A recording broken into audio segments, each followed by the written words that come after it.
غم اور پریشانی صرف اللہ کو بتایا کرو، اس یقین کے ساتھ کہ وہ تمہیں جواب بھی دے گا اور تمہاری تکلیف بھی دور کرے گا۔ اللہ تو ہمیشہ سے پاس ہے، دور تو ہم چلے جاتے ہیں۔ اللہ کو پسند ہے تمہارا اسے یاد کرنا، وہ یہ نہیں دیکھتا کہ کم کرتے ہو یا زیادہ۔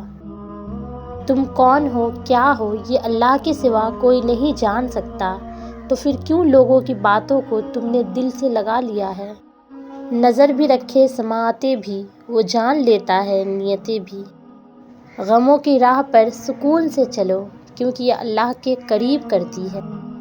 اگر اللہ آپ سے انتظار کروا رہا ہے تو اس سے زیادہ حاصل کرنے کے لیے تیار ہو جائیں جتنا آپ نے مانگا تھا۔ اللہ کسی کو مایوس نہیں کرتا، اسے مانگتے رہو، ایک دن یا تو وہ تمہیں عطا کرنے کے بعد پرسکون کر دے گا، ورنہ اس احساس سے بے نیاز کر کے مالا مال کر دے گا۔ بس یقین رکھو اس رب پر، وہ ساتویں آسمان پر رہنے والا رب ہم زمین پر بسنے والوں کا درد ہمارے ساتھ جینے والے انسانوں سے بہتر جانتا ہے۔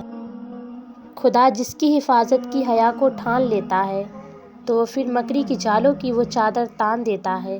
اگر وہ زندگی لکھ دے سمندر راہ دے دے گا، اگر وہ موت لکھ دے تو مچھر جان لیتا ہے۔